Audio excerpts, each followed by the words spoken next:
Étant une grande fan de cinéma et en particulier de films d'horreur, j'avais envie de vous faire une petite sélection de 5 livres qui mériteraient d'être adaptés sur grand écran. Promis, rien de sanglant dans ce lot, ou presque.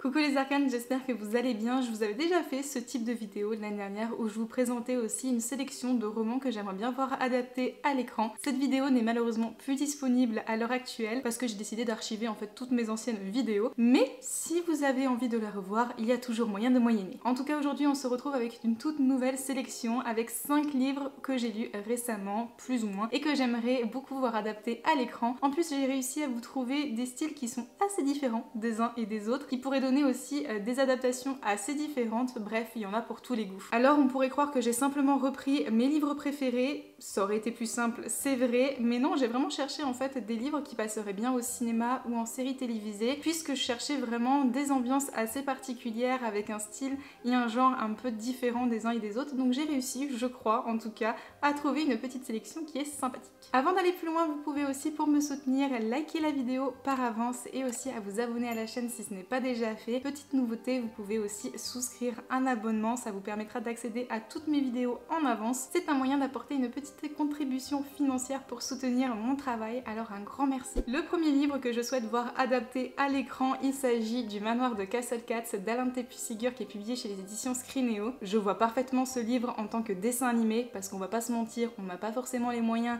de faire un live action comme Le Roi Lion, mais un petit film d'animation avec Kovan et tous ses amis qui rentrent au Manoir de Castle Cats pour apprendre la magie, mais vous allez faire fondre tous les enfants et moi avec. Je vois très bien naître toute une nouvelle génération de Team Chat grâce à ce dessin animé. En plus on pourrait y retrouver vraiment la tendresse de ceux de mon enfance avec des messages assez profonds qui s'y cachent comme des notions de deuil mais encore de confiance en soi. Une histoire qui est rythmée par les saisons avec un univers très coloré, une ambiance dans un manoir qui est très mystique, très énigmatique. On y retrouvera bien sûr tout plein de fonctionnalités magiques mais aussi des cours avec des professeurs complètement décalés. Personnellement moi je veux bien voir ce que ça donne le professeur de mécanimation parce que franchement elle est pépite. Franchement il y a absolument tout dans ce roman pour faire un excellent film d'animation. En plus ça serait avec des chats les gens. Forcément que ça serait un truc trop bien. En vrai je trouve que ça serait beaucoup mieux que certains Disney qui font à l'heure actuelle parce que je veux pas faire ma vieille en disant ça mais je trouve quand même que les films Disney de l'époque étaient quand même un petit peu mieux. J'ai du mal à me retrouver dans ceux qui sortent aujourd'hui, je sais pas. Je trouve qu'ils sont pas forcément fameux, j'ai pas envie qu'on me jette la pierre après dans les commentaires mais c'est mon avis personnel. En tout cas, le manoir de Castle Cats regorge de fonctionnalités complètement atypiques mais aussi d'énigmes mystérieuses et je suis sûre que ça va faire rêver les enfants comme les plus grands. D'ailleurs, petite information, le manoir de Castle Cats va être adapté en BD, il a été annoncé du coup sur le compte de l'auteur, j'ai franchement hâte de voir ce que ça va donner. Il faudra se contenter de ça pour l'instant pour avoir une matérialisation visuelle, on va dire, des aventures de Kovan et de ses amis, mais qui sait ce que l'avenir réserve à cette merveilleuse série. Pour le prochain titre, je vois bien une petite série toute cosy, toute tranquillou, franchement en plusieurs saisons, un truc vraiment très cocooning, voilà. Bien qu'on serait sur une sorte de série policière dans sa structure, enfin je pense qu'on peut avoir un épisode, un crime, quelque chose comme ça. C'est parce que je pense aux aventures d'Anna Swensen, donc Meurtre et Pipite au chocolat, là le premier, mais ça serait du coup Les enquêtes d'Anna Swensen qui est écrit par Johan Fluck et qui est publié ici au Cherche Midi. C'est une série de cozy mystery où nous allons suivre du coup Anna Swensen qui est une jeune pâtissière qui se retrouve toujours au mauvais endroit au mauvais moment et qui va résoudre les meurtres qui se déroulent au sein de Lake Eden. Alors ça nous est présenté comme une petite ville toute tranquillou, vraiment la ville de rêve, le petit cottage, voilà, alors que en vrai à chaque tome il y a un meurtre donc c'est à se demander vraiment si c'est très sécure là-bas. Le tout en jonglant avec la gestion de son entreprise mais aussi avec un petit triangle amoureux qui se dessine. Alors personnellement je trouve que la romance n'est clairement pas ce qui est présent pour l'instant dans les 2 premiers tomes. Je peux pas m'avancer pour la suite de la série mais en tout cas le triangle amoureux c'est franchement pas ce qui est le plus important ici. Donc en soi je vois très bien cette saga adaptée en petite série policière toute soft, toute mignonne. Bon ok ça peut très vite faire téléfilm pourri que regarde ma grand-mère sur je ne sais plus quelle chaîne. Je pense que le tout réside dans la qualité du tournage et le jeu des acteurs. Si ces deux choses sont réussies, je pense que ça peut vraiment rendre quelque chose d'assez sympathique. Dans mon idée, je pense que chaque tome, donc chaque enquête, serait un espèce de petit téléfilm d'1 heure, 1 heure et demie, voire un épisode de 45 minutes. Vous mélangez tout ça avec un petit peu de pâtisserie, parce que bien évidemment, nous sommes avec Anna Swensen qui est une jeune pâtissière, donc elle passe son temps à nous réaliser des petits gâteaux, des petites confiseries, des petits biscuits qui ont l'air absolument trop bons. Vous avez des recettes dedans pour info. C'est le genre de série qui va vous donner envie envie de bouffer H24. En vrai, je pense que ça peut apporter un petit peu de fraîcheur malgré qu'on soit dans une thématique un petit peu macabre. Et franchement, je trouve que le personnage d'Anna Swensen est vraiment très intéressante puisqu'en plus de ça, on est sur une personnalité qui a une volonté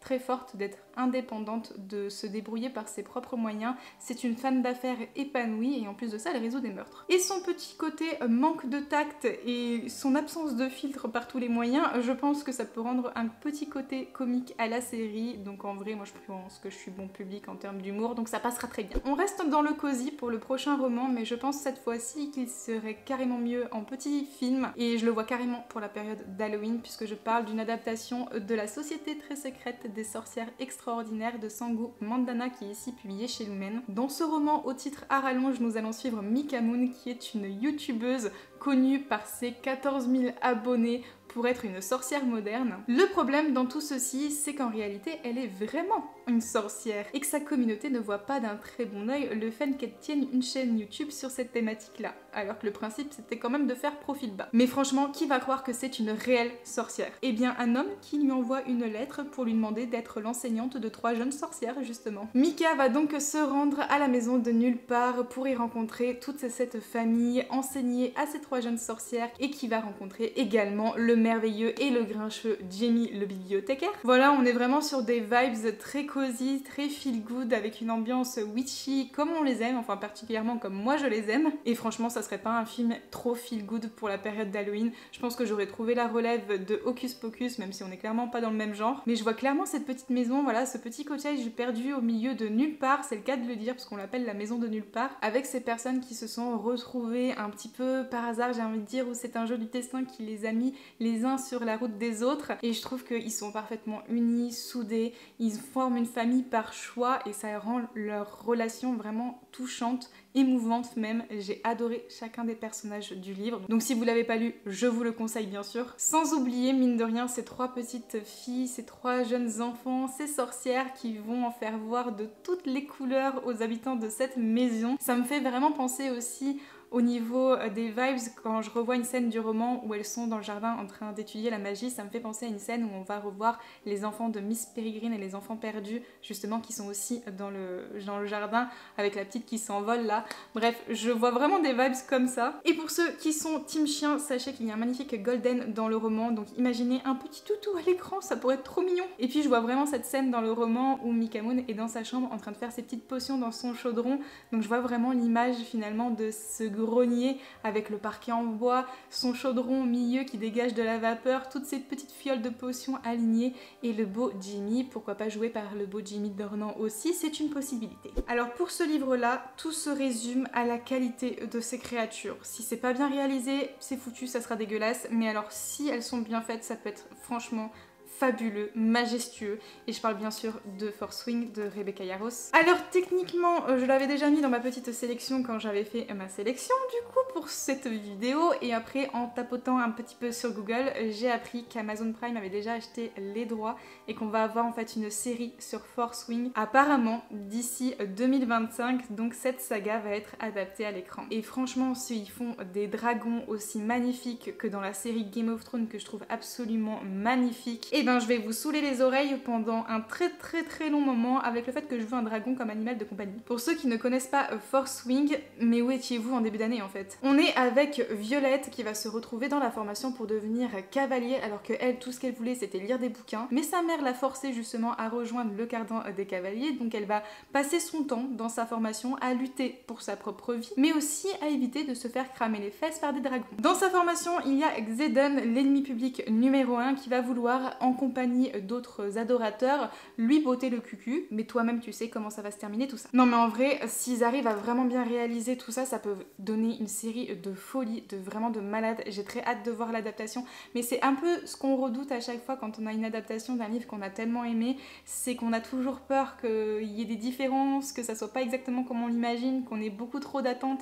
Je pense que comme il a eu énormément de renommée ce bouquin et même cette saga, je pense qu'on va les attendre en tournant, donc ils n'ont pas intérêt à se planter. En tout cas, j'ai particulièrement hâte de découvrir le casting, mais aussi tous les décors de ce premier tome, parce que là on va être beaucoup dans l'école, donc avec cet cette ambiance dans les couloirs assez sombre, ces enseignements qui sont assez violents parce qu'on va assister à des scènes de combat aussi. Mais quand on est à l'extérieur, je vois vraiment un ciel dégagé, des montagnes infranchissables, le vent dans les cheveux et des fucking dragons de partout. Oui, vous l'avez compris, je mets énormément d'attentes sur les dragons, j'ai tellement hâte de pouvoir le voir, donc on se donne rendez-vous en 2025. Bien sûr, je ne pouvais pas faire cette vidéo sans mentionner ce livre-ci. Si vous me connaissez depuis déjà quelques temps, vous savez très bien de quel livre je parle et vous savez très bien que j'allais le mettre ici, parce que bien sûr, je parle de L'Empire du Vampire de J. Christophe, ici publié chez De Saxius. J'attends tellement une adaptation en série. Et je dis en série, pas en film, parce que je veux pas un film, je veux des séries là-dessus, je veux des saisons hyper longues pour faire durer la torture le plus longtemps possible. Si vous ne connaissez pas L'Empire du Vampire de J. Christophe, eh bien ça veut dire que tu débarques tout juste sur ma chaîne, donc bienvenue à toi. Pour ceux qui ont un problème de mémoire, nous sommes ici avec l'humanité qui a perdu la guerre contre les vampires, donc c'est fini, il n'y a plus d'espoir, ça sert à rien d'espérer les gens. C'est la fin de l'humanité et le dernier espoir s'est éteint en même temps que le Saint Graal. Et nous y suivons Gabriel de Léon, le dernier saint d'argent, ceux qui étaient l'élite pour combattre du coup les vampires.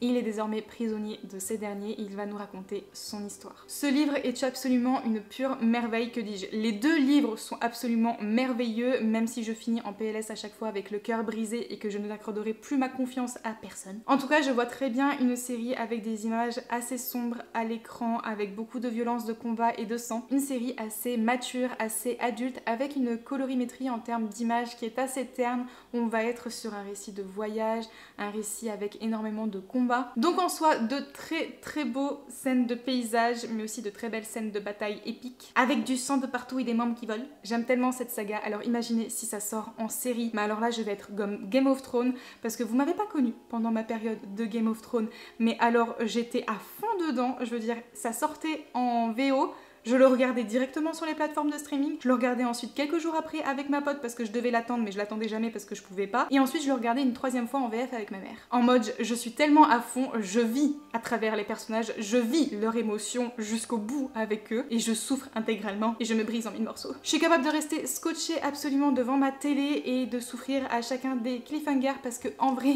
il y aurait manière de nous faire souffrir comme ça durant cette série. Il y a moyen de faire des épisodes de minimum 1 heure pour cette série parce que il y a énormément de choses et c'est là où il faudra faire attention justement si c'est adapté à l'écran, c'est qu'il n'y a pas une seule minute de repos dans ces pavasses là. Donc c'est pour vous dire qu'il ne faut pas qu'ils enlèvent des choses parce que tout a son importance, tout est très bien placé, d'où l'idée d'en faire une série plutôt qu'un film. Par contre, le jour où cette série arrive sur le grand écran, ou petit écran, ou ce que vous voulez, mais le jour où ça arrive, vous perdez la livromancienne, là c'est fini. Hein. La livromancienne, elle disparaît de la circulation des réseaux de l'univers tout entier, juste pour se mater la série en 2 jours. Et voilà tout le monde, c'est déjà la fin de cette vidéo, j'espère sincèrement qu'elle vous aura plu. N'hésitez pas à me dire en commentaire quel est le livre que vous voulez voir adapté, vous, à l'écran. L'emoji de la vidéo, ça sera un sachet de popcorn, parce que les gens, on ne va jamais au cinéma sans un sachet de popcorn, c'est le rituel. Si mon contenu vous plaît, n'hésitez pas à souscrire un abonnement pour me soutenir, ça me ferait vraiment très chaud au cœur. Et en attendant la prochaine vidéo, je vous fais à tous de gros bisous et je vous dis à bientôt.